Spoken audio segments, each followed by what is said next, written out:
আপনারা সবসময় জানেন যে আমরা কোনো সময় কোনো ভায়োলেন্সের আশ্রয় নিই না, আমরা সন্ত্রাসের বিরুদ্ধে সবসময় কাজ করি। আমাদের জাতীয় পার্টি কোনো সময় কোনো বিষয়ে সন্ত্রাস করে না, আমরা শান্তিপূর্ণ সহাবস্থানে বিশ্বাসী। আমরা রাজনীতিতে সমঝোতার মাধ্যমে, আলাপ আলোচনার মাধ্যমে দেশ এগিয়ে যাক, এটাই আমাদের সবসময়কার বক্তব্য ছিল। আমরা কোনো সময় কোনো আমলেই আমরা কারো শত্রুতা করিনি, কারো বিরুদ্ধে অবস্থান নিইনি সেভাবে সহিংসভাবে বা অ্যাগ্রেসিভভাবে। আমরা আমাদের মতামত তুলে ধরেছি এবং চেষ্টা করেছি সকল রাজনৈতিক দল যেন আলাপ আলোচনার মাধ্যমে একটা ঐক্যমত এসে দেশটা পরিচালনা করে, সেটা আমাদের সবসময় উদ্দেশ্য ছিল।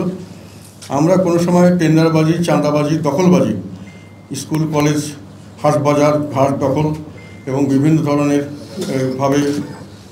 বিভিন্ন প্রতিষ্ঠান দখল, এগুলো আমরা কোনোদিন করিনি। যে আমরা কোনো সময় দলীয়করণ কোনো সময় করিনি। কাজে সব ধরনের রাজনৈতিক দলের সাথে আমাদের একটা সৌহার্দ্যপূর্ণ সম্পর্ক সবসময় ছিল।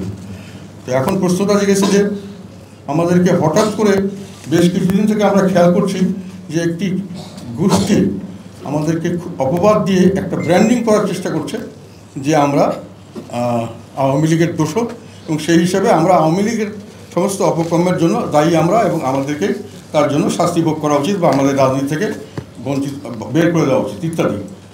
এটা একটা ক্ষুদ্র গোষ্ঠী দীর্ঘদিন থেকে এই কথাগুলি বলে আসছে, কিন্তু এই কথাগুলির মধ্যে কোনো রকম সত্যতাও নেই, কোনো রকম জাস্টিফিকেশন বলতে কিছু নেই। সেটার জন্য আমরা জিনিসটাকে অত গুরুত্ব দিয়ে দেখিনি আর কি।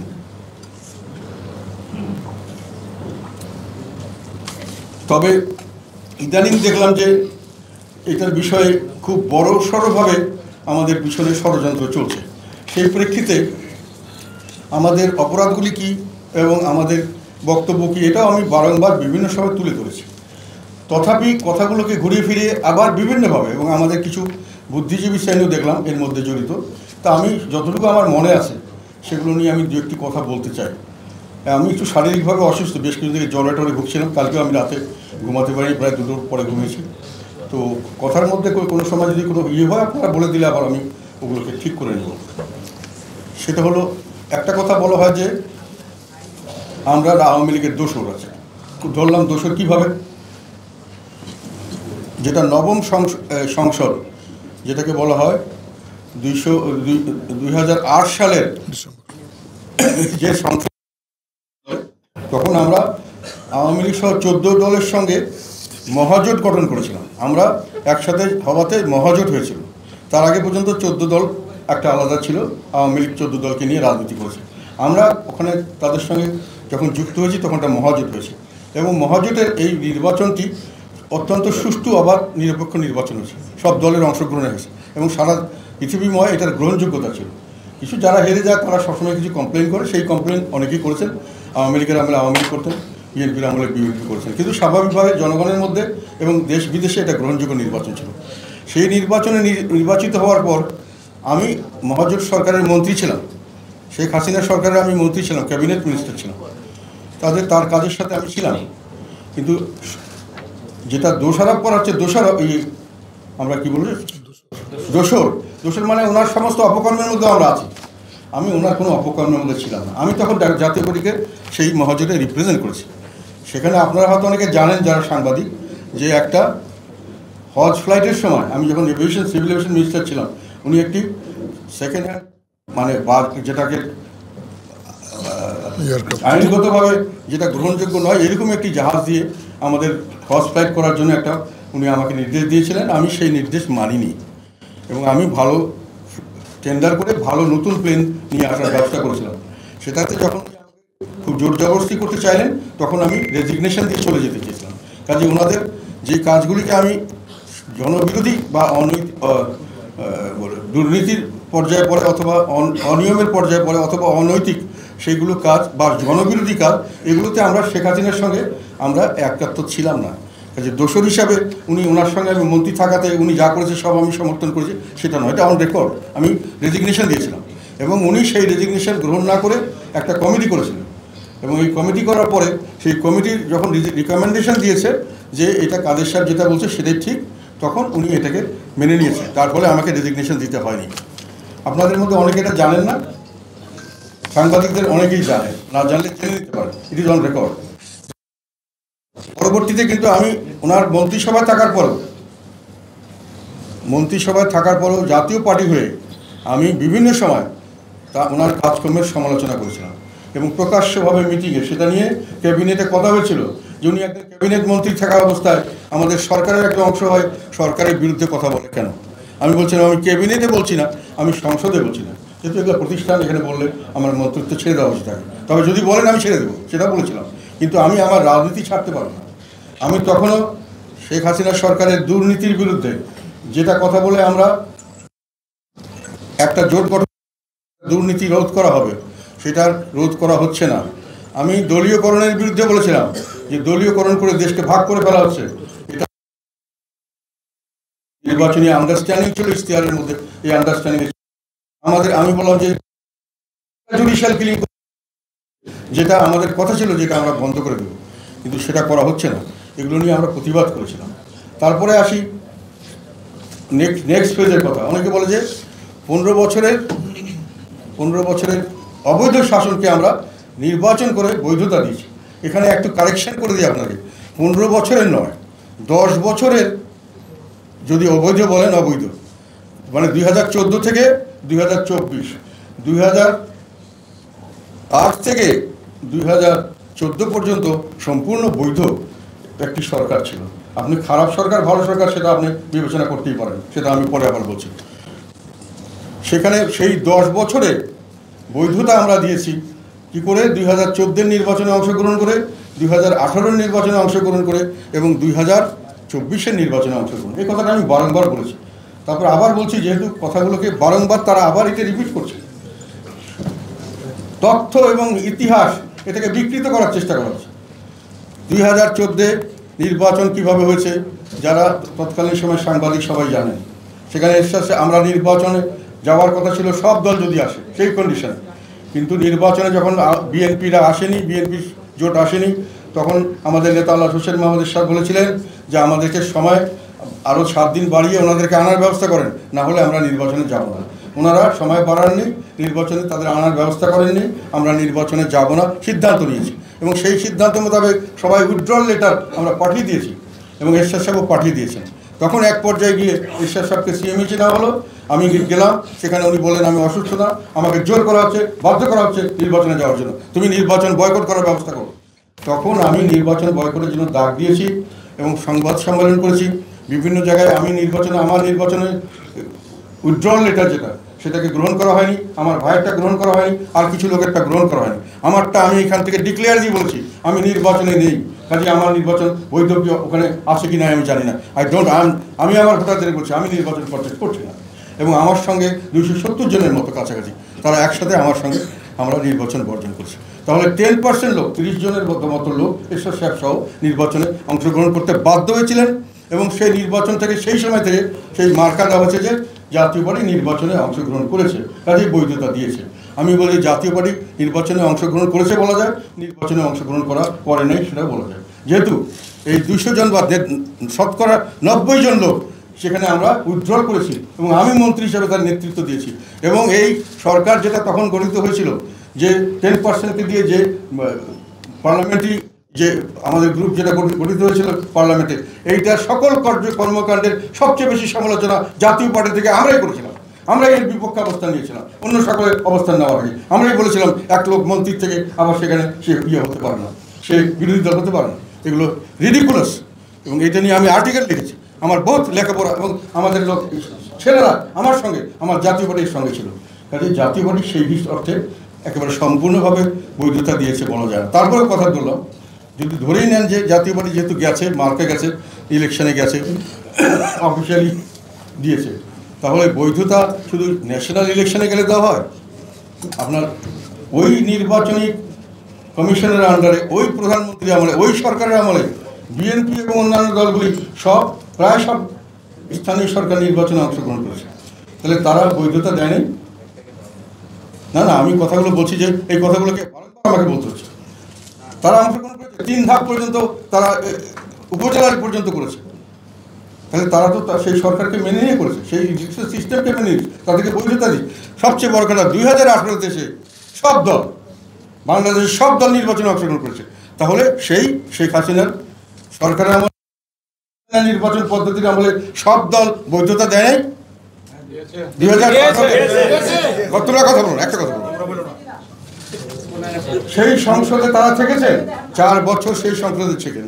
তাহলে সমস্ত রাজনৈতিক দলগুলির বৈধতা এই সম্পূর্ণ পিরিয়ডেরটা এই 2014 থেকে এই 2024-এর এক আগে পর্যন্ত সম্পূর্ণ শেখ হাসিনার সেই সরকারকে বৈধতা সকল দল দেয় নাই, খালি জাতীয় পার্টি একাই দিয়েছে।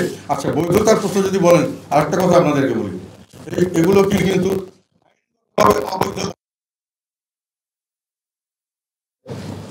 এটাকে বৈধ নির্বাচন হয়েছে এবং এই নির্বাচনে অংশগ্রহণ করাটাও কিন্তু পৃথিবীর কোনোখানে আমাদের দেশে কোনো আইনে নাই নির্বাচনে অংশগ্রহণ করাটা একটা অপরাধ। কাজে এটা অপরাধ কিভাবে আমি জানি যে নৈতিকভাবে যেহেতু অনেকে নির্বাচনটা সঠিক হয়নি, এই নির্বাচনটা গ্রহণযোগ্য হয়নি, কিন্তু সবাই বৈধতা দিয়েছে।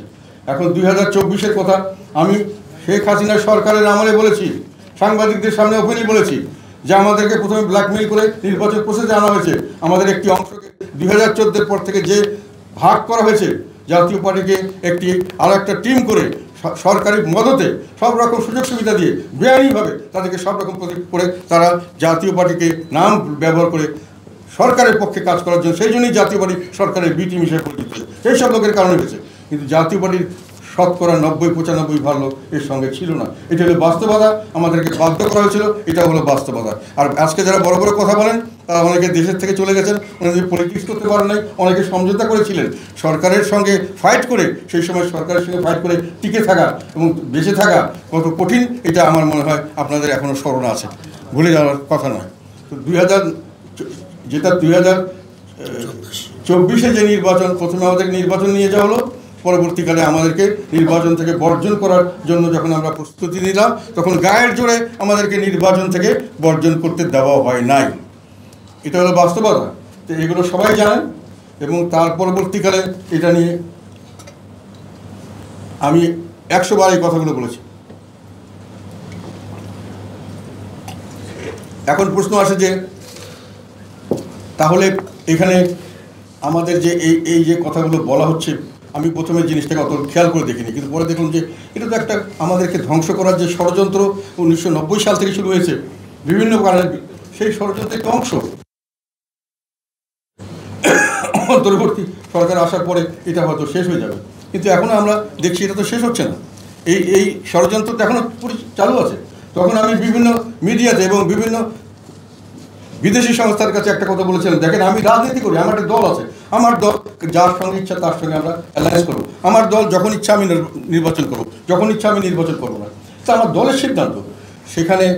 এখানে অপরাধটা কি? যখন আমি নির্বাচন করতে চাচ্ছি না তখন আমাকে গায়ের জোরে নির্বাচনে নেওয়া হচ্ছে। আর যখন আমি নির্বাচনে গেলাম, এই কথাটা আমি অনেককে বলিনি আগে, তখন আমাকে বিভিন্ন জায়গা থেকে ইন্টারন্যাশনাল সন্ত্রাসী সংস্থা এইসব নাম দিয়ে আমাকে এবং আমার পরিবারকে হত্যা করা হয়েছে সেখানে এই ধরনের, এবং বিভিন্ন সময় আমি এটা বিভিন্ন মিডিয়াতে জানিয়েছি, আমেরিকানদের জানিয়েছি, সবাইকে জানিয়েছি।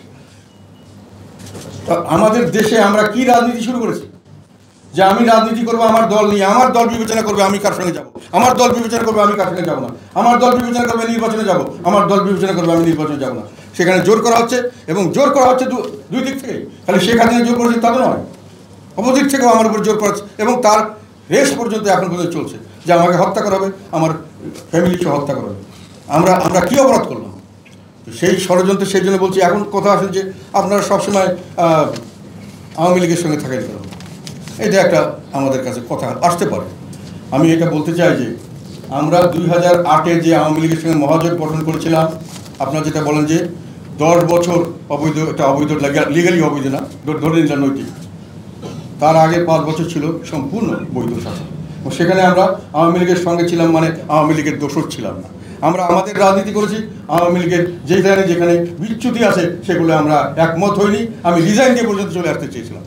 এখন 2008-এর এই ঘটনাটা মহাজোট হলো কেন আমরা বিএনপির সঙ্গে যাই না? এর আগে 2001-এর নির্বাচনের কথাগুলো আপনাদের আমি সেই জন্য একটু স্মরণ করে দিতে চাই। ইতিহাস মানুষের ভুলে যায় অনেক সময়। 2001-এও কিন্তু একটি অত্যন্ত সুন্দর নির্বাচন হয়েছে, অত্যন্ত, এবং সেই নির্বাচন একেবারেই গ্রহণযোগ্য নির্বাচন। তখন আওয়ামী লীগ এটা নিয়ে অনেক কিছু বলেছে, কিন্তু দেশবাসীর কাছে বলছে ইন্টারন্যাশনালি হয়েছে। সেই নির্বাচনে বিপুল ভোটে বিএনপি এবং জামাত তারা ক্ষমতা এসছে,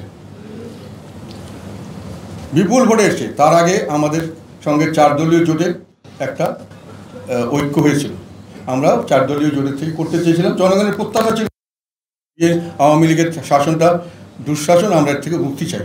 কিন্তু আমাদেরকে যে 90 থেকে যে প্রতারণা প্রথমে করা হলো, এরশাদ সাহেবকে প্রতারণা করে তাকে নির্বাচনের করা হবে, 3 দলীয় 3 জোটের রূপরেখা অনুযায়ী নির্বাচন হবে, আপনি ক্ষমতা ত্যাগ করে আসেন বলার পরে ওনাকে বললো আপনি পালিয়ে যান, আপনার অনেক সমস্যা হবে। উনি পালাবো কেন? আমি দোষ করিনি, আমি ফেস করবো, নির্বাচন করবো। ওনাকে নির্বাচন করতে দেবে না, জেলে নিল। জেলে নেওয়ার পরে তখন ওনাকে নির্বাচনে অবৈধ ঘোষণা করার জন্য ব্যবস্থা রংপুরবাসী জেগে উঠলো এবং সবাই সারা দেশের থেকে প্রোটেস্ট হলো। তখন ওনাকে নির্বাচন করতে দিতে বাধ্য হলো এবং সেই যে প্রতারণার নির্বাচন শুরু হয়ে এলো এরশাদ সাহেবের উপরে নানানভাবে, তখন কত রকম প্রোপাগান্ডা করা হয়েছে। কোনোখানে পোস্টারিং করতে দেওয়া হয়নি, কোনো পাবলিসিটি করতে দেওয়া হয়নি নির্বাচনে। আমি ছিলাম ওনার ভাই হিসাবে, কোনোখানে কোনো সেন্টারে আমাদের পোলিং এজেন্ট দিতে বলে, তারপরও 5টি আসনে জেলখানা থেকে উনি জয়লাভ করেছে। আজকে অনেকটা বুদ্ধিজীবীরা বলে যে উনি নাকি জনধিকৃত গণ আন্দোলনের মুখে পদত্যাগ করেছে। চোখে তাকিয়ে দেখেন না, জনগণ কোনো সময় এরশাদ সাহেবকে জেলখানায় থাকুক আর যেখানে থাকুক, যত অপবাদ দেন, যত দুর্নাম করেন, এরশাদ সাহেবকে কোনো সাথে বর্জন করেন নাই। এরশাদ সাহেবকে তো আপনারা যাদের নিয়ে নাচাচাই করছেন তাদেরকে অনেক সময় বর্জন করেছে। এরশাদ সাহেব 5টি পোস্ট থেকে জেলখানা থেকে, তারপরের বছর জেলখানা থেকে আবার 5টি পদে উনি নির্বাচন করেন। তারপরে যতদিন উনি জীবিত ছিলেন কোনো নির্বাচনে কোনোদিন পরাজিত হননি। উনি কিসের? উনি ক্ষমতাচ্যুত হয়েছেন, উনি গণ-অভ্যুত্থানে উনি সেটা বলি। 2082 সালে 24শে ফেব্রুয়ারি যখন উনি ক্ষমতা নেন তখন জনগণের ইচ্ছায় নিয়েছেন, জনগণের প্রত্যাশা পূরণ করেছেন সব রাজনৈতিক দল, এমনকি বিএনপির খুব ক্ষুদ্র একটি অংশ ছাড়া সবাই বন্দুকের গুলি ফায়ার করতে হয়নি। এবং যখন উনি ছেড়ে চলে গেছেন মনে করেছেন সব রাজনৈতিক দল চাচ্ছে একটি নির্বাচন হোক যেটা কোনো সরকারের অধীনে হবে না। তখন উনি জনগণের রায়ের প্রতি শ্রদ্ধা দেখিয়ে উনি পদত্যাগ করে চলে গেছিলেন। ওনাকে জোর করে নামিয়ে দেওয়া হয়েছে। উনি স্বৈরাচার যদি হতেন উনি কোনো সময় জনগণের মতের বিরুদ্ধে যান নাই। উনি যেগুলো সংস্কার কাজ করেছিলেন, যে সংস্কার কাজে উনি মনে করেছেন রাজনৈতিক দলগুলি একমত হতে পারছে না, জনগণের মধ্যে কিছু বিভ্রান্তি আছে, উনি সেগুলোকে করেন নাই। যেমন উনি ঔষধ নীতি করেছেন, স্বাস্থ্যনীতি করেন নাই। এখন অনেক ডাক্তাররা বলে স্বাস্থ্যনীতি করলে তো অনেক ভালো হতো আমাদের জন্য, স্যার ওটা করলেই ভালো হতো। শিক্ষানীতি উনি করেন নাই, ওনাকে বলা হয়েছিল যে শিক্ষানীতিটা ভালো করলে ভালো হবে। এখন সেই কথা নিয়ে কথা হচ্ছে যে ভোকেশনাল ট্রেনিং দেওয়া হোক ছাত্রদেরকে, যাতে করে তারা কর্মক্ষম শিক্ষা লাভ করতে পারে। এখন কথা হচ্ছে উনি তখনই করেছিলেন, কিন্তু জনগণের রায়ের প্রতি, পলিটিক্যাল পার্টিদের প্রতি শ্রদ্ধা প্রদর্শন করে উনি করেন নাই। উনি কোথায় গণতন্ত্রী মনে ছিলেন না। আর শেষ পর্যন্ত উনি ইলেক্টেড প্রেসিডেন্ট ছিলেন। উনি তো ইলেক্টেড প্রেসিডেন্ট হিসেবেই ডিজাইন করেছিলেন এবং সাংবিধানিকভাবে সম্পূর্ণ নিয়মতান্ত্রিকভাবে উনি পদত্যাগ করেছিলেন। কিন্তু ষড়যন্ত্র ওনাকে নিয়ে করা হলো, তারপর থেকে ষড়যন্ত্রের শেষ নেই। 91 থেকে শুরু হলো। প্রথমে আমাদের বন্ধু বিএনপি তারা শুরু করলো যে আমাদের উপর হামলা এবং মামলা, অফিসের মধ্যে তালা বন্ধ করে দেওয়া হলো। আমাদের মিটিং করতে গেলে সেখানে আরেকজন লোক মিটিং কল করে 144 ধারা জারি করে দেওয়া হলো। আমাদের উপর লাঠিচার্জ, আমাদের নেতা কর্মীদেরকে জেলখানার ভিতর দেওয়া হলো। 1991 সালে যখন এরশাদ সাহেব জেলখানা থেকে জয়লাভ করলেন, আমাদের এমপিরা বিভিন্ন জায়গা থেকে জেলখানা থেকে বিভিন্ন পলাতক অবস্থা থেকে জয়লাভ করলো, তখন তারা পার্লামেন্টে আসলে তাদেরকে থুতু দেওয়া হয়েছে, তাদেরকে ঘৃণা দেখানো হয়েছে। এটা কি কোনো রাজনীতি? এটা কি কোনো গণতান্ত্রিক মানসিকতা? গণতন্ত্র মানে কি? জনগণের শাসন, ইচ্ছা অনুযায়ী শাসন হবে। জনগণ ইচ্ছা করেছে যে এই জাতীয় পার্টির লোককে আমি ভোট দিয়েছি, আপনি সেই জনগণের ইচ্ছাকে আপনি তোয়াক্কা করছেন না, তাকে আপনি থুতু দিচ্ছেন, তাহলে আপনি কি গণতন্ত্রী মনে মানুষ? প্রত্যেকটা জায়গায় এর পরবর্তীকালে প্রথমে শুরু হলো বিএনপি হামলা এবং মামলা, এই মামলা এবং এই পরবর্তীতে আওয়ামী লীগ এসে এই মামলার সুযোগ নিল এবং তারা একটা নতুন কৌশল, সে ডিভাইড অ্যান্ড রুল, আমাদের নিজস্ব ঘরের ভিতরে কি বলে বিভীষণ, ঘরের শত্রু বিভীষণ, নিজের তাদেরকে প্রেশার দিয়ে, তাদেরকে লোভ লালসা দিয়ে একটি ডোমেস্টিক একটি দল করা হলো, যে দলটি হলো আওয়ামী লীগের পক্ষে থাকবে, কথা বলবে। আমরা ওয়াকআউট করতে গেলে তারা জোর দিয়ে এসে তারা দাঁড়িয়ে যাবে যে আমরা ওয়াকআউট করছি না। সরকারে থাকলে অনেক কিছু করা যায়, লোভ লালসা দেওয়া যায়, প্রেশার দেওয়া যায়। সেই যে কথা বলছিলাম 2001 থেকে 2006 সালে যে গভর্নমেন্ট ছিল বিএনপি জামাতের সরকার, এনাদের মধ্যে অনেক ভালো মন্ত্রী ছিল, অনেক ভালো দেশপ্রেমিক মানুষ ছিল, আমি অস্বীকার করি না। আমি তাদের মধ্যে অনেককে চিনতাম এবং তাদের সঙ্গে আমার এখনও আমি যখন পার্লামেন্টে ছিলাম অনেক সময় অনেক আলোচনা হয়েছে। ডাক্তার মঈন খান ছিলেন, আমাদের ছিলেন, নামগুলো কোথায় করে,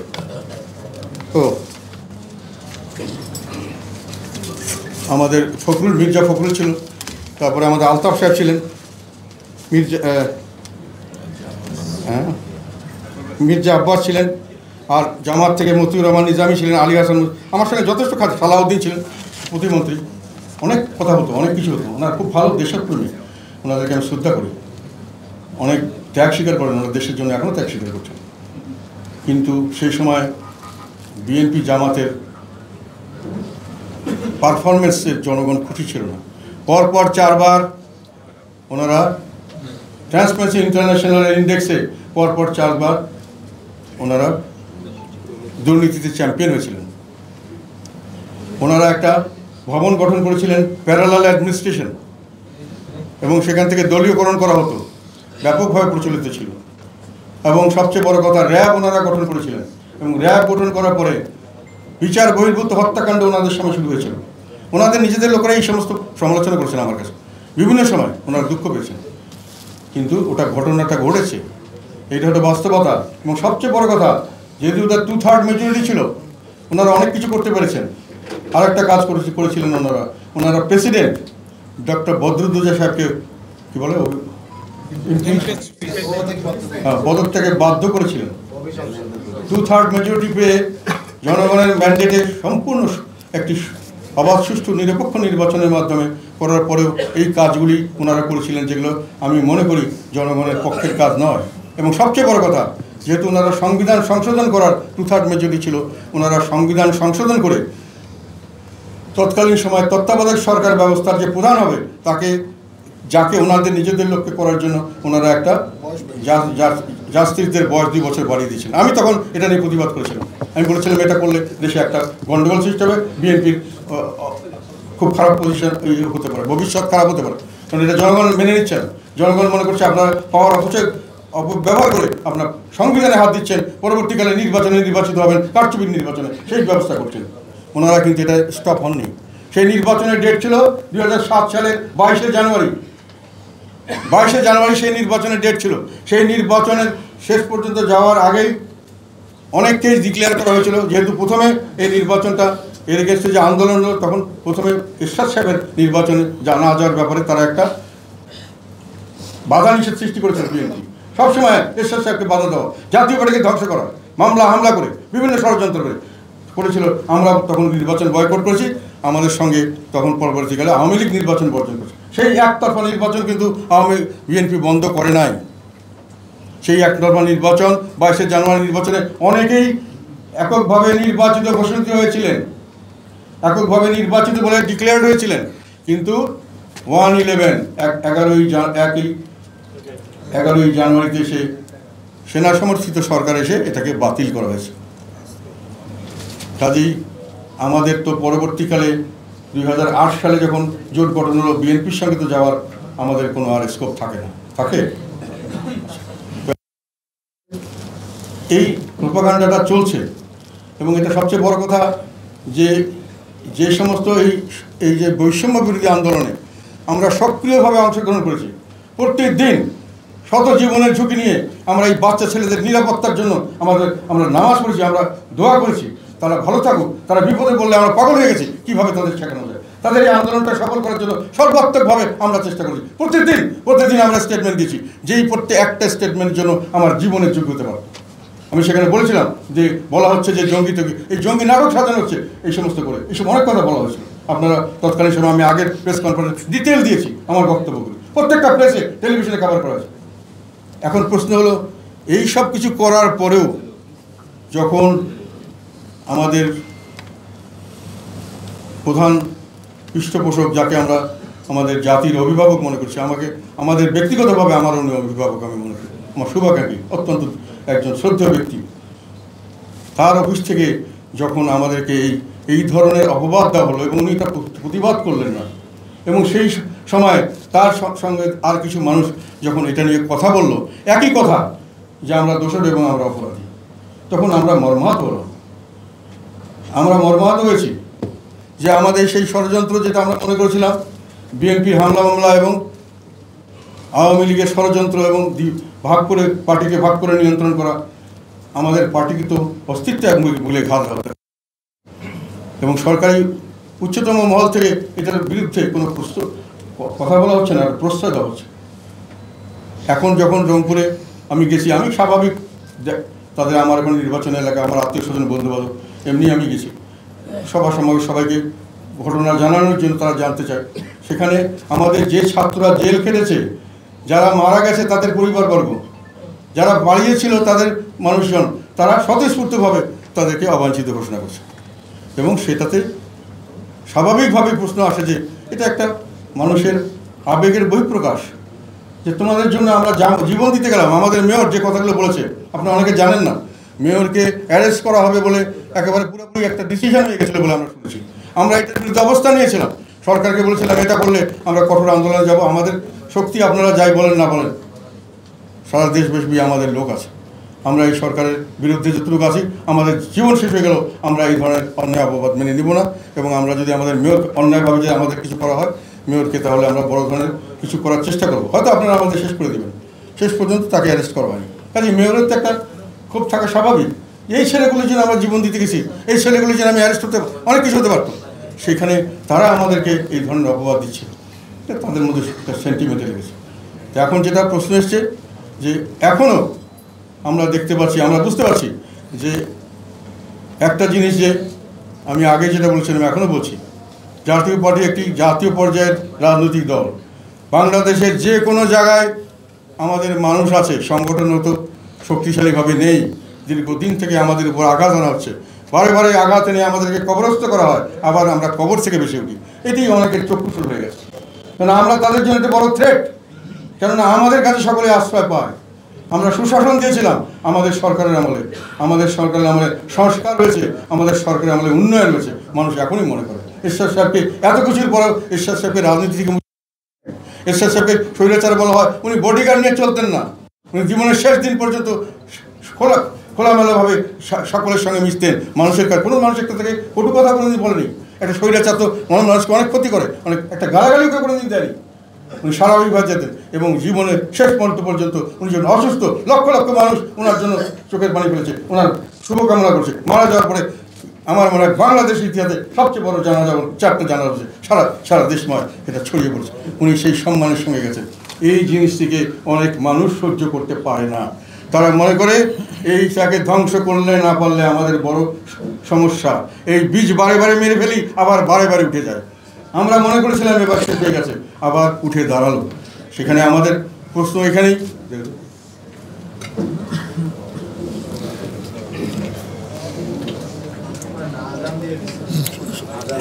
অনেকেই, আমি একটু কথা শেষ করে নিই, তোমাদেরকে আমি সব প্রশ্ন করার জন্য আমি রেডি আছি, কোনো অসুবিধা নাই। একটু ধৈর্য ধরে থাকো, আমাদের অনেক মনের দুঃখের কথা বলবো, তোমরা যতটুকু পরে দেখাবে, অনেকে নেগেটিভলি দেখানোর চেষ্টা করবে। অনেক টেলিভিশন চ্যানেল আগে যারা সরকারের পক্ষে অবস্থান নিয়েছিল, তারা এখন তাড়াতাড়ি কালার চেঞ্জ করার জন্য আমাদের বিরুদ্ধে, বা যেটা সরকার পছন্দ করবে এইসব অংশগুলো কেটে কেটে বেশি করে দেখায়। এটা আমরা জানি, ওটার জন্য উই ডোন্ট মাইন্ড। জনগণের মনে আমাদের যে স্থান আছে সেটাকে কেউ নষ্ট করতে পারবে না ইনশাল্লাহ। আমরা মরে গেলেও আমাদের পরবর্তী প্রজন্ম আবার দাঁড়িয়ে যাবে, কারণ এরশাদ সাহেবের এবং আমাদের জাতীয় পার্টির লিগ্যাসি বাংলাদেশে আর কেউ দিতে পারে নাই। বাংলাদেশের কোনো রাজনৈতিক দল আমাদের মতো এত স্বচ্ছভাবে এত রাজনীতি করে না। সকলের সঙ্গে বন্ধুত্ব এবং আলাপ আলোচনার মাধ্যমে আমরা কেন এদিকে যাবো, বিদেশে যাবো? আমরা নিজেরাই ভাই ভাই বলি যাই, আমরা নিজেরাই সমস্যার সমাধান করি। ভারতে দেখেন, কোনো ন্যাশনাল ইস্যু নিয়ে আমরা কোনো বিদেশের কাছে যাই? আমরা বিদেশের কাছে যদি চলে যাই হেল্পের জন্য, তখন তো ডেফিনেটলি বিদেশ তো আমার কাছে কিছু সুযোগ সুবিধা দিতে চাইনি। তা আমরা নিজেরাই তো আমাদের সার্বভৌমত্ব নষ্ট করি, আমরা নিজেরাই তো আমাদের নিজেই যেটা ম্যানেজ করতে পারি সেটা না করে আমাদের নিজের ব্যক্তিগত এবং দলীয় স্বার্থে আমরা মানুষের কাছে হাত পেতে দেশকে মানুষের হাতে তুলে দেওয়ার চেষ্টা করছি। এটার থেকে তো আমাদের একটা সময় বেরিয়ে আসা উচিত। কে বলছে? একমাত্র জাতীয় পার্টি বলে। আসুন একসঙ্গে বসুন না, আমরা পাওয়ারে যেতে চাই না, আমরা দেশটা ভালো চলুক, আমাদের বউ ছেলেপেলেরা ভালো থাকুক, আমাদের নাতি নাতনিরা একটা সুখের সমৃদ্ধ একটা বাংলাদেশের মধ্যে থাকুক, নিরাপত্তে থাকুক। আমরা অনেক আশা করে এই আন্দোলনে অংশগ্রহণ করেছিলাম। আন্দোলনের ফসল কি আমরা সত্যিকার অর্থে পাচ্ছি? কথা বলবে না, কথা বলো না, এইখানে ঘরের ভিতরে চিৎকার করবে না, কথা বলতে না বলতো। এখন দেশের মধ্যে যেটা দেখতে পাচ্ছি এটা অত্যন্ত দুর্ভাগ্যজনক। এগুলো সমস্ত ঘটনা আমি যতটুকু জানি সরকারের সর্বোচ্চ মেনে সকলেই জানি। আমরা এখন দেশ বিভক্ত হয়ে গেছে, মনে হচ্ছে যে কিছু লোক যেন তারা নিজের এই দেশটা দখল করে ফেলেছেন। আমরা যে তাদের সকলে সহযোগিতা করেছি, সাধারণ জনগণ যে তাদের সঙ্গে ছিল, সেটা তাদের কাছে কোনো গণ্য হচ্ছে না।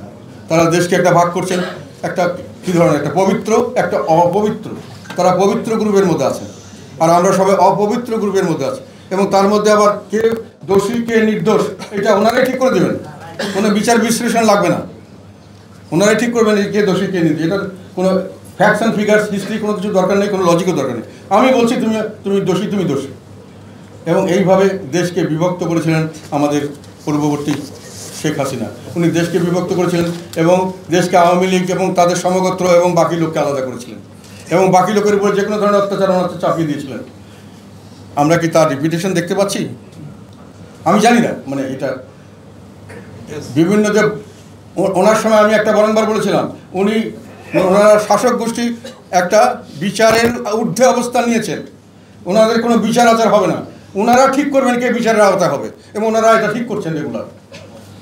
ওনাদের বিচার আচার নেই। উনি আমার অফিস ভেঙে দিবেন, আগুন জ্বালিয়ে দিবেন, কোনো বিচার আচার নেই। উনি ঠিক করে দিবেন যে এ দোষী, একে এখন হাজার হাজার লক্ষ লক্ষ মামলা হচ্ছে একেবারে নিরপরাধ লোকের বিরুদ্ধে, এবং হ্যারাসমেন্ট হচ্ছে, হ্যারাস করা হচ্ছে তাদেরকে। এবং কোর্টের ভিতরে গিয়ে যে কথাটা আমি ডাক্তার ইউনিসের সঙ্গে আমরা বলেছিলাম, ওয়েপনাইজেশন অফ দ্য কোর্ট, কোর্টের ভিতরে গিয়ে হই হই করে সব রায় ব্যবস্থা করা হচ্ছে, এটা আমরা শুনতে পাচ্ছি। আমি আমাদের প্রজ্ঞা বিচার বিভাগ সবাইকে আমি অনুরোধ করব, আপনারা শেষ আশ্রয় আমাদের, আপনারা কি সেই আশ্রয়টা রাখবেন? আমরা তো সবখানে ব্যর্থ হলে আপনার কাছে যাবো। একটা আপনারা পৃথিবীতে আল্লাহর আপনার প্রতিনিধিত্ব করেন, আপনার সেই বিচার করুন। আপনারা অভিভাবক, আমি প্রধান উপদেষ্টাকে বলবো, আপনি তো আমাদের অভিভাবক, দেশের অভিভাবক, আপনি আমাদের সবাইকে সমান চোখে দেখেন। আপনার সকলে আপনার সন্তান, দোষ ত্রুটি সকলেরই থাকে, দোষ ত্রুটি দিলে তাকে আপনি সেইভাবে বিচার আচার করে শাস্তি দেন, আবার কোলে টেনে নেন। আর বাকি মানুষকে সবাইকে যদি আপনি পাপী দোষী বলে সাব্যস্ত করেন, এখন বাংলাদেশের বিপুল পরিমাণে যাদেরকে নিয়ে বাংলাদেশ গর্ব করতে পারে এমন মানুষ, প্লেয়ার, শিল্পী, সাহিত্যিক, বিভিন্ন ধরনের পেশার মানুষ যারা বাংলাদেশের জন্য বিশ্বের বিভিন্ন জায়গায় সুনাম নিয়ে এসছেন, তাদেরকে বিভিন্নভাবে হেনস্থা করা হচ্ছে। কি বলে লঘুভাবে গুরুদণ্ড। তারা যে দোষ করে দোষের বিচার করবেন, যখন বিচারে আনবেন তখন তারা বিচার ফেস করবে, বিচার অনুযায়ী যতটুকু হবার ততটুকু তাদের হবে। কিন্তু তাদেরকে আপনি একেবারেই শেষ করে দিবেন, তাহলে বেশিরভাগ মানুষই যদি এখানে দোষী হয় আর নির্দোষ মানুষ যদি কম হয়, গণতান্ত্রিক প্রক্রিয়াতে দোষী মানুষরাই সেই দেশের রাজত্ব করতে চাইতে পারে। তো এগুলো জিনিসের আমি মনে করি যে দেশের স্থিতিশীলতার প্রয়োজন আছে। এখন যেটা হচ্ছে দ্রব্যমূল্যের ঊর্ধ্বগতি রোধ, সেটার কোনো খবর নাই। আমরা বারংবার বলেছিলাম এইটা সাধারণ মানুষকে বাঁচাতে হবে, তারপরে না আপনি সংস্কার করবেন, তারপরে না আপনি সমস্ত দেশকে সঠিকভাবে চালাবেন। মানুষে খেতে না করে যদি এখনই মরার অবস্থা হয়, আর চাকরি বাকরি প্রচুর পরিমাণে চাকরি হারাচ্ছে মানুষ, বেকার সমস্যা একটা অসহনীয় পর্যায়ে চলে গেছে, কিন্তু সেরকমভাবে খবর প্রচারিত হচ্ছে না। আমরা খবর পাচ্ছি মানুষের হাতে টাকা নেই, টাকা যাদের হাতে তারা কিনতে গেলে জিনিস কিনতে পারছে না, কুলাতে পারছে না। আর যেটা বললাম আইন শৃঙ্খলা, এটা তো আমরা সকলেই অ্যাডভাইজাররা অত্যন্ত ভালো মানুষ, উপযুক্ত মানুষ, কিন্তু আমরা দেখতে পাচ্ছি যে আইন শৃঙ্খলা এখনও ভালো, খুব ভালো। আমি রাস্তায় হেঁটে যাচ্ছি, কোনো লোক এসে আমাকে একটা গুলি করে মেরে ফেললো, কি আমাকে কোপ দিয়ে মেরে ফেললো, হতে পারে, যে কোনো সময় হচ্ছে। মানে আল্লাহ আমাদেরকে প্রোটেকশন দিচ্ছে বলে আমরা বেঁচে আছি। আল্লাহ আমাদের প্রোটেকশন দিচ্ছে বলে আমার পার্টি অবস্থা এতদিন ছিল। আল্লাহ যখন প্রোটেকশন, মানে আল্লাহর প্রোটেকশন বলছি না, যে কোনো হোক, মানে অন্য কোনো প্রোটেকশন আমরা পাইনি, কিন্তু আল্লাহর প্রোটেকশনের উপরে আমরা আছি। আর হয়রানি হচ্ছে, হয়রানি। এই বললাম না, মামলার পর মামলা, মিথ্যা মামলা, এবং সেগুলো কোর্টে গিয়ে হইচই করে পাশ করা, দলীয়করণের কারণে আমরা প্রশাসন দলীয়করণের কারণে আমরা অস্থির হয়ে গেছিলাম, জুডিশিয়ারি দলীয়করণের কারণে আমরা অস্থির হয়ে গেছিলাম। এখন দলীয়করণ মুক্ত করতে গিয়ে আবার কি পুনর্দলীয়করণ হচ্ছে? এটা আপনাদের কাছে আমার প্রশ্ন। কারণ আমরা অনেকের কাছে অভিযোগ পাচ্ছি যে দলীয়করণে একদল গেছে, আর দল তো সেই দলীয়করণই করছে এবং বিচার আচার তো সেইভাবেই হচ্ছে, এবং আমরা তো সঠিক বিচার পাচ্ছি না। কাজে তাদের উপর আস্থা রাখতে হবে আমাদের, এবং তাদের সেই আস্থার জায়গায় থাকতে হবে। আমরা দেশের এই অস্থিতিশীল পরিস্থিতি থেকে স্থিতিশীলতার জন্য সর্বাত্মক সহযোগিতা করব বলে কথা দিয়েছিলাম। আমরা ক্ষমতায় যাওয়ার কথা বলিনি। আমরা বলছি আপনারা যতদিন ক্ষমতায় থাকতে চান থাকবেন, আপনার সংস্কার দেবেন। আমরা শুধু ডেমোক্রেসি, একদিনের ডেমোক্রেসি চাই না। ইলেকশন যেতে ডেমোক্রেসি হবে, and government of the people হবে, গভর্নমেন্ট বাই দ্য পিপল হবে, for the people and of the people হবে না। সেই সরকারে আমাদের কোনো লাভ নেই। যার এক্সপিরিয়েন্স আমাদের 8ম সংসদে হয়েছে, 9ম সংসদে হয়েছে, সেই জিনিসটা আমরা চাইনি। এটা ওনাদেরকে আমি বলেছিলাম, ওনাদেরকে আমরা সর্বাত্মক সহযোগিতার আশ্বাস দিয়েছিলাম। কী চান বলেন? আমরা তো আমাদের অনেক দিনের অভিজ্ঞতা আছে, অভিজ্ঞতাগুলো আমরা দেশের কাজে লাগাতে চাই, আমাদের পরবর্তী প্রজন্মের কাজে লাগাতে চাই। অনেক দিন পরে যদি নির্বাচন হয় তো আমি নির্বাচন করতে পারবো না, আমার বয়স ছিলাম, দেশটা একটা ভালো থাকবে, আমার নাতনিরা ভালো থাকুক, নাতিরা ভালো থাকুক দেশ। কিন্তু এখন কি দেশ সেই পথে যাচ্ছে? এখন আমাদের কাছে আমরা তো সাধারণ মানুষের সমস্যা মিটাতে ব্যর্থ হচ্ছি। মানুষের আইন শৃঙ্খলার জন্য যদি আল্লাহর কাছে নির্ভর করতে হয়, যদি মানুষকে বিচারের জন্য যদি আল্লাহর কাছে নির্ভর করতে হয়, তাহলে আমরা যদি আবার সেই শেখ হাসিনার বৈষম্যের শিকার, সেই বৈষম্যের শিকার আবার হই, বিভিন্নভাবে আমাদেরকে বৈষম্যের শিকার করা হয়, তাহলে সত্যিকার অর্থে আমরা কি অর্জন করলাম? এটা একটা মূল্যায়নের সময় এসে গেছে। এবং আমরা চাই, সামনের দিকে একটা কথা আমি পরিষ্কার বলতে চাই, আমাদের দল, আবার বলছি, আমাদের দল একটি জাতীয় পর্যায়ের রাজনৈতিক দল। বারংবার কবর দেওয়ার পরে আমরা কবর থেকে উঠে এসেছি, আমাদেরকে কেউ ধ্বংস করতে পারে নাই। যেহেতু আমরা শান্তির ধর্ম, আমি শান্তির, এবং আমরা সহ অবস্থানের রাজনীতি করি, আমরা ভায়োলেন্স, সন্ত্রাসের রাজনীতি করি না, আমরা দখলদারিত্ব করিনি, আমরা মাঠ ঘাট দখল করিনি, আমরা কোনো ধরনের মানুষের অত্যাচার করিনি, আমরা দলীয়করণ করিনি, আমরা সুশাসন দিয়েছিলাম, আমরা উন্নয়ন দিয়েছি, আমরা সংস্কার দিয়েছি, আমরা মানুষকে গণতান্ত্রিক অধিকার ফিরিয়ে দেওয়ার চেষ্টা করেছি, গণতান্ত্রিকভাবে দেশ পরিচালনার চেষ্টা করেছি। মানুষ এটা আমাদের স্মরণ করে এবং এইটা আমরা ধরে রাখবো, এবং তার জন্য আমরা যে কোনো ধরনের ঝুঁকি নিতে রাজি আছি দেশের জনগণের জন্য। আমার কথা হলো, আমরা আগামী 2 তারিখে যে প্রোগ্রাম দিয়েছি সেই প্রোগ্রাম চালু থাকবে। আমার নেতাকর্মী আছেন, একটা কথা মনে রাখবেন, ইসলামের শিক্ষা হচ্ছে অন্যায় দেখলে প্রতিবাদ করো, হাত দিয়ে যদি প্রতিবাদ না করতে পারো মুখ দিয়ে করো, মুখ দিয়ে যদি প্রতিবাদ না করতে পারো অন্তর দিয়ে ঘৃণা করো। আমাদের সেটা করতে হবে। তার জন্য যদি জীবন চলে যায়, আমরা জীবন দিতে প্রস্তুত আছি। দেশের ভালো, এখানে ঘরের ভিতরে চিৎকার করো, দেশের ভালোর জন্য আমরা জীবন দেব ইনশাল্লাহ। আমরা কোনো অপরাধ করি নাই, আমাদেরকে ষড়যন্ত্রমূলকভাবে অপরাধী করা হচ্ছে। কেন করা হচ্ছে আমরা জানি না, কার স্বার্থে করা হচ্ছে জানি না, কিন্তু যেহেতু বর্তমান অন্তর্বর্তীকালীন সরকার এবং তার প্রধান এইটার বিষয়, ওনার সবচেয়ে ক্লোজ লোক আমাদের বিরুদ্ধে অ্যালিগেশন এনেছেন, অভিযোগ এনেছেন, উনি কিছু বলেননি, তার মানে উনি মৌন সম্মতি দিয়েছেন বলে আমরা ধরে নিচ্ছি। এটা আমাদের জন্য অত্যন্ত দুর্ভাগ্যজনক। আমরা চাই না যে উনি আমাদেরকে যদি কথা বলতে চাইতেন, আমরা আমাদের অবস্থান আরও চাইতেন, আমরা কি করলে ভালো হবে সেটা চাইতেন, আমরা করতে পারি, না হলেও আমাদের কোনো আপত্তি নাই। দেশের জনগণের সঙ্গে আমরা থাকবো, যেমন দেশের জনগণের সঙ্গে সবসময় আমরা ছিলাম, এবং ভবিষ্যতে আমি না থাকলে আমার পরবর্তী প্রজন্ম যে থাকবে, জাতীয় পার্টি এগিয়ে যাবে ইনশাল্লাহ। এটাই হলো আমার আহ্বান আপনাদের সবাইকে। যে যেখানে আছেন ভয় করবেন না, বেরিয়ে আসুন।